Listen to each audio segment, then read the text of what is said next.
Para resolver un circuito en régimen senoidal, lo que tenemos que hacer es una transformación desde el dominio del tiempo al dominio de C.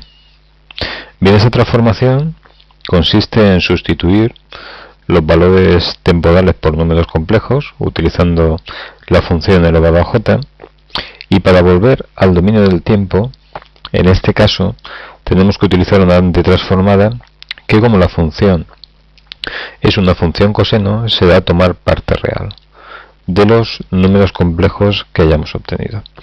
Bien, pues ese circuito se va a convertir en una fuente E sub G1, que va a ser un número complejo, en una impedancia de la bobina,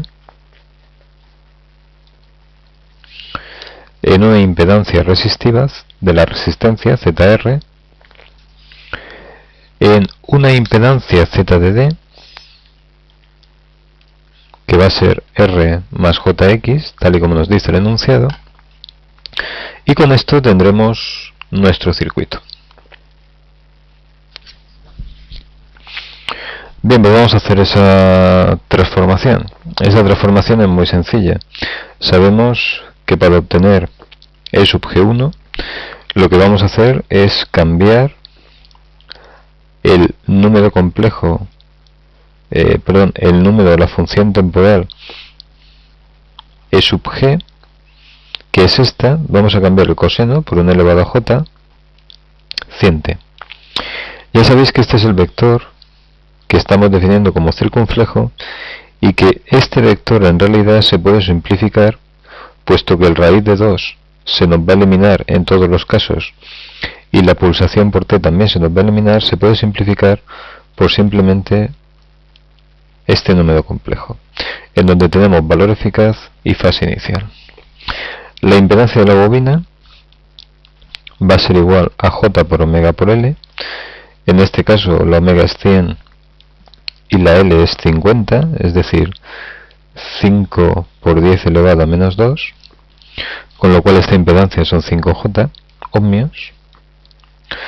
La impedancia de una resistencia, en este caso, es el valor óhmico, que en este caso son 10 ohmios, y la impedancia de Z, pues bueno, son R más JX, como habíamos dicho.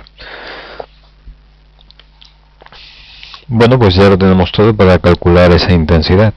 Si queremos calcular esa intensidad, definiremos una malla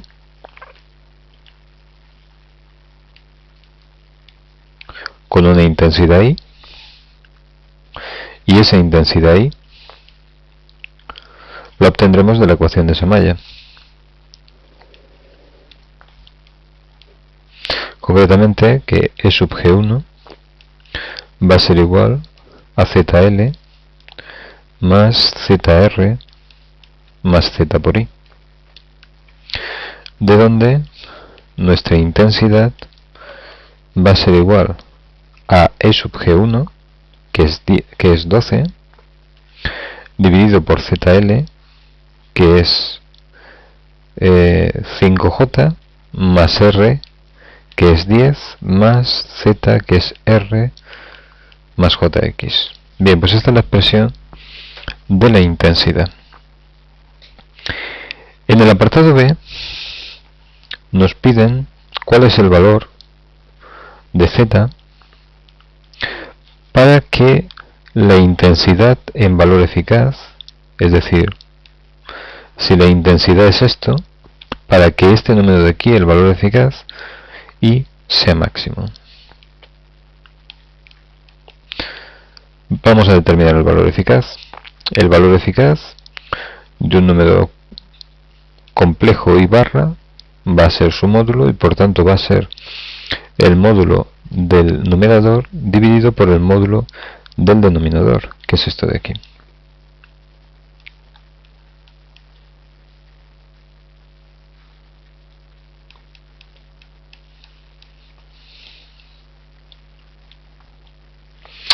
Obviamente, la condición de máximo, nosotros lo que haríamos sería derivar ese valor de la intensidad respecto a R y respecto a X para obtener ese máximo. En este caso, fijaos que la obtención de este máximo es muy sencilla, porque sabemos que R solamente puede tomar valores positivos y nulos, y que las reactancias, pues en este caso, pueden tomar valores positivos o valores negativos. Bien, pues en este caso, fijaos que tenemos lo siguiente. Para que este término, para que la intensidad sea máxima,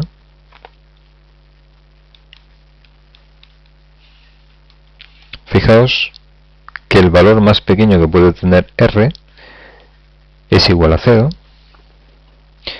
y que el valor más pequeño que puede tener X es igual a 0 si suponemos, como nos dice el enunciado, que esa Z está compuesta por una L, es decir, una bobina, cuya reactancia es positiva, o bien X igual a menos 5 si admitiésemos que la impedancia pudiese ser un condensador, cuyas reactancias pueden ser negativas. En nuestro caso, como nos dicen que R y L son los valores de esa impedancia, pues nuestra solución sería esta de aquí. R igual a 0, X igual a 0.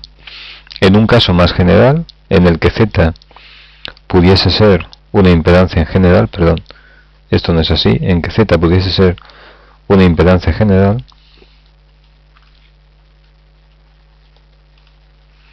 es decir, pudiese tener R's, L's y C's, la solución sería que Z sería igual a 0 menos 5J ohmios.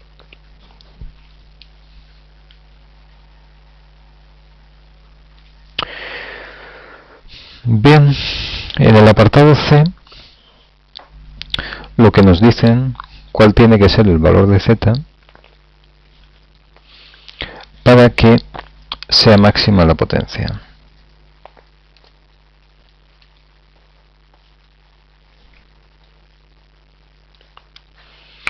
Bueno, pues el valor de Z para que la potencia sea máxima, fijaos que si en este caso suponemos que la Z pues puede estar formada por R's, L's y C's, según lo que hemos obtenido en el apartado anterior, fijaos lo siguiente: la potencia que hay en la resistencia del circuito sería R por I cuadrado, es decir, por lo que hemos obtenido antes, R por 12 partido por R más 10 al cuadrado más X más 5 al cuadrado, y el 12 de arriba que también estaría al cuadrado. Fijaos que con el cuadrado de la intensidad esta raíz se eliminaría.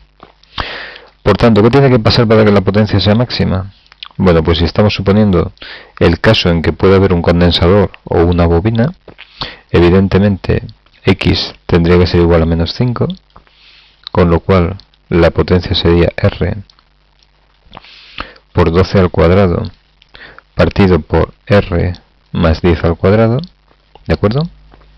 Y esta expresión de aquí la tendríamos que derivar respecto de R y hacerla 0. Bien, fijaos que esto ya lo hemos hecho y que esta condición de potencia, que es la misma que la de una fuente en continua que la vimos en el primer tema, pues la solución es que R es igual a 10 ohmios. En el caso en que supusiésemos que Z solamente puede tener valores RL, fijaos que en este caso la X tendría que ser igual a 0 y de nuevo lo que tendríamos que hallar sería la variación de P respecto de R e igualar a 0. Bien, en el apartado D nos piden cuál sería la potencia activa y reactiva de la fuente.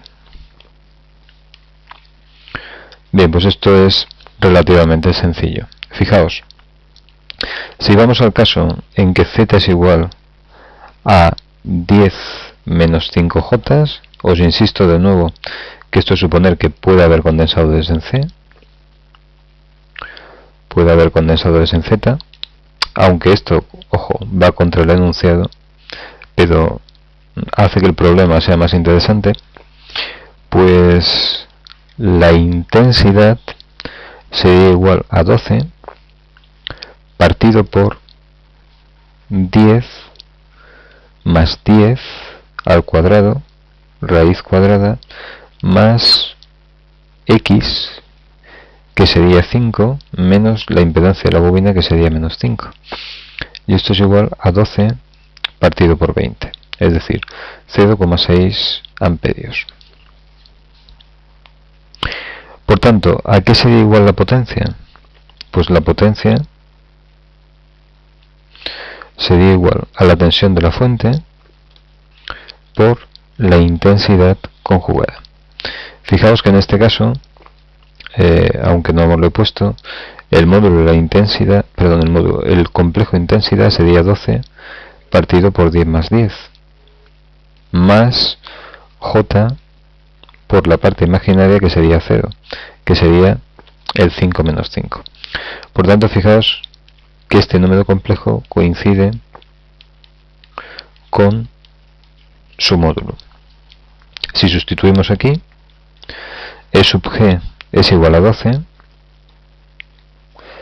y es igual a 0,6 por elevado a j menos 0, y esto pues es igual a 7,2 vatios, perdón, 7,2 voltiamperios, y como solamente tiene parte real, S, que es igual a P más JQ, significa que la P es igual a 7,2 vatios y que la Q es igual a 0 voltiamperios reactivos. Bien, nos piden por último un diagrama vectorial.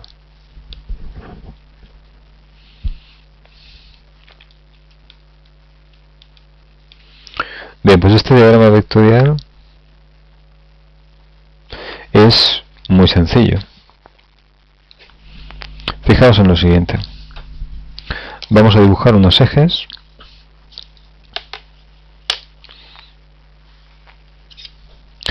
y vamos a ver las tensiones y las intensidades que tenemos. La tensión en la resistencia de 10 ohmios es 10, que es la impedancia, por la intensidad, que es 0,6, estos son 6 voltios. La tensión en la bobina sería 10 por sería 5J, vamos a hacerlo de nuevo, sería 5J por la intensidad, que es 0,6. Es decir, esto sería igual a 3J, en este caso amperios. Y la tensión en la impedancia sería igual. La impedancia en este caso la hemos cogido como 10 menos 5J, ¿de acuerdo? El caso, os insisto, en que pudiese haber un condensador, multiplicado por I. Bueno, pues esto sería igual a 6 menos 3J voltios. Bien, pues si representamos todos estos vectores tendríamos lo siguiente. La U sub L estaría aquí. Esta sería U sub L. La U sub 10 de la resistencia de 10 ohmios estaría aquí. Fijaos que la U sub Z tiene como valor parte real 6, es decir, tendría este mismo valor como parte real, y este de aquí como parte imaginaria, menos 3, este sería 3 y este sería 6, aquí estaría U sub Z. La intensidad solamente tiene parte real, es decir, es 0,6 más 0J, estaría por aquí. Y la tensión de la fuente solamente tiene parte real, luego la tensión de la fuente estaría por aquí. Bueno, está un poco desproporcionado, pero esta sería la tensión de la fuente.